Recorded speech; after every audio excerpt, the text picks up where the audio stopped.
Hi guys, this morning I posted a tip on how to improve sleep or some of the different problems that are encountered when people are lacking sleep, since it's so important, and it is pretty much the number one thing we can do to slow the aging process down.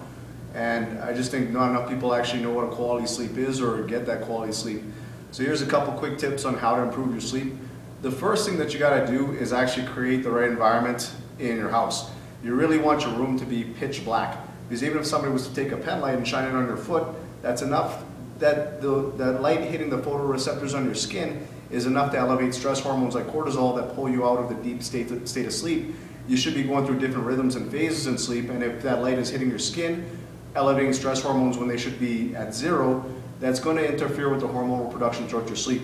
So the first thing you want to do is, one, have a pitch black room. No lights, no night lights, no lights from computers or anything like that. Even your alarm clock light shining on you will not allow you to get into the right, correct phases of sleep and optimize your hormonal production.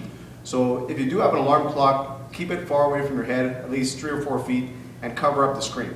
It's like just throw a towel over it or something, but that light can't be hitting you. Next, remove all electronics from your room. If you have a cell phone beside your head, it will reduce your REM sleep by 70%. So you don't have any electronics in the room or in the general vicinity of your head or your body, because that will also disrupt your sleep with the electromagnetic frequencies emitted off of them.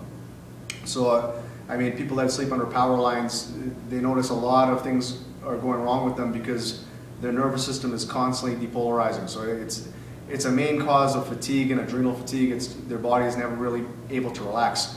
So that's how to set up your room. Just make sure it's dark. The next thing is using nutrients that are supposed to tone down your sympathetic nervous system. So magnesium is a nutrient, or one of the nutrients, that relax your SNS.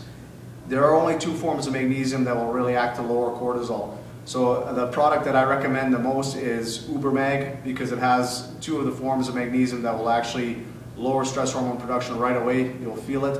Or there's a topical magnesium available that you just rub the cream into your skin and it's lights out. You'll feel, even if you have a kid that's throwing temper tantrums, if you rub some magnesium cream on their feet, they'll mellow out right away. But make sure you get enough magnesium in your diet, because what happens is when people get stressed, they produce a lot of stress hormones. You also need magnesium to detoxify those stress hormones. Magnesium is used for so many other functions as well, one of them being relaxing your central nervous system, that you run out of the nutrient you need to relax you. So people are exhausted, but they lay in bed and they feel wired and they can't fall asleep. If falling asleep is your issue, magnesium. If you find you're waking up between 11 and 1, that's a problem with blood sugar management throughout the day. So you want to make sure that you're eating every 3 hours. If you're waking up between 1 and 3 a.m., that's usually a sign of your liver is struggling to detoxify. It doesn't have the nutrients or the conjugates needed to bind to toxic material to safely excrete those toxins and then upregulate the production of growth hormone and so forth. So that would be more of a nutrient issue. If you're waking up between 3 and 5 a.m., that means your body is under a lot of oxidative stress.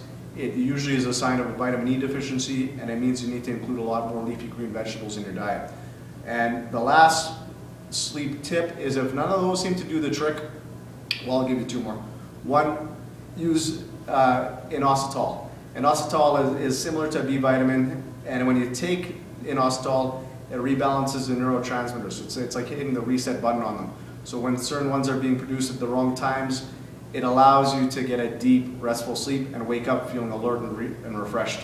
And if that doesn't work, phosphatidylserine is an excellent brain nutrient that also lowers cortisol production dramatically, allowing people to fall asleep and stay asleep throughout the night.